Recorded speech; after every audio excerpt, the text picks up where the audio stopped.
Okay, lesson 6 then, executing tests. So there's a number of options and ways to execute tests in Playwright.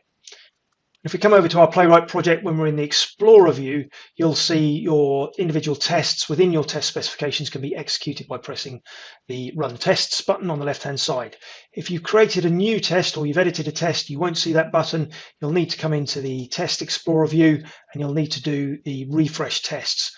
So what we'll see with this test is that because this has the same test name as the test above, this is not considered a valid test, so it hasn't yet picked this up for us to be able to execute it. So if I give it a separate name or a different name and then save this specification file, what we'll see is that Playwright will pick this up and now gives us the option to run this test.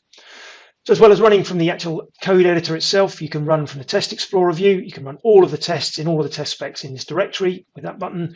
You can come in and run all of the tests in a particular specification file, or you can run individual tests within a specification file. You can run the test, you can run in debug mode, talk about that later. You can go to the test if you want to edit it, and then you've got this option to turn on continuous run so that whenever you edit it and then save it, it will run it immediately after that edit that you've completed. When you run the tests, you'll see that the test result panel will open up and you will get the results of that particular test run. And that test run will then be presented in this right-hand panel over here with the particular test result. In this case, I've got an error in the test. When it comes to debugging these tests, you can either show the test in a browser when you execute it, so you can view the test run itself and work out where the test failed.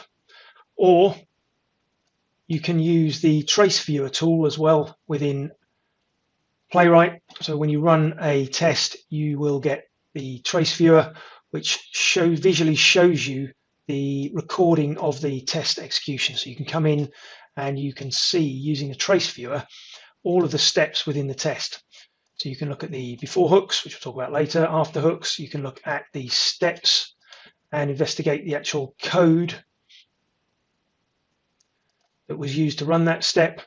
And on the failed step, for example, you can see the locator that might have been used, and you can experiment with those locators because all of those locators for the recording are recorded as part of that trace viewer recording. So I can take this particular locator, for example, come to the locator panel, and I can see that that particular locator didn't find anything, but if I adjust it or tweak it, I can see that we can pick up other locators in here.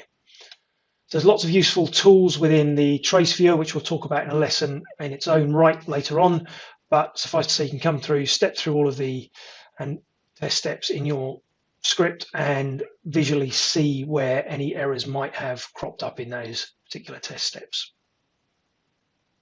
The last bit that's useful on the test execution side of things is the test results panel over on the left hand side. You can clear this by clicking on this button, or you can drill down and replay failed tests, and you can see which environments or browser setups these tests will run against. When we install Playwright for this particular project, and if you remember we did command palette install Playwright, and that gave us the option to select which browsers we were going to use on this project. The selection of those browsers that were installed as part of this project is represented in this left-hand panel over here. So if we want to run a test in multiple browsers, we just select the browsers that we want to see it executed in.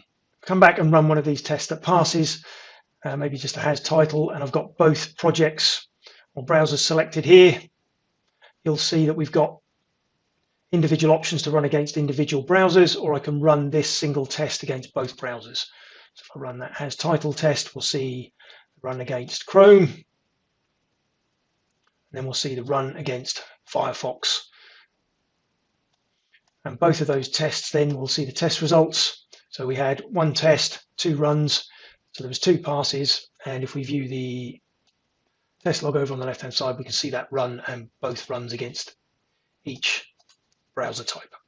The last thing to mention then is that these tests can be run from the command line, and the easiest way to do that is if you go to the directory, or if you copy the directory where the project is. So if I perhaps pick this and do the copy path, and then I open a PowerShell or a command prompt and I change project to that, and change the directory, then you can use this command format, npx playwright test, and then the name of the specification that you want, specification file that you want to execute. So in this instance, I might go example.spec.ts, and that should run both of the tests in that specification file, and it will run it against each of the browsers in turn. And note that because I didn't specify UI mode, it ran in headless mode, but if you want to see the execution, you can use --UI, or if you want to run against a specific browser, you can do project equals Chromium, and then we'll have the tests in that file run in UI mode for just one browser. So you see we get 3 tests run against one browser, and the results will be shown in the trace viewer view, so you can come in and look at each of the tests and execute them from the trace viewer and see them executing within there. The other option is that once that execution is completed, you've got the statement here, you can do the npx playwright show report, and that will show the report from the last run. So if you did do it in headless mode and you didn't see the results, you can run the report, and then you can drill down and you can have a look at the tests and the screenshots that are associated with those tests as well. And that's it for module 1 of our Using Playwright test automation course.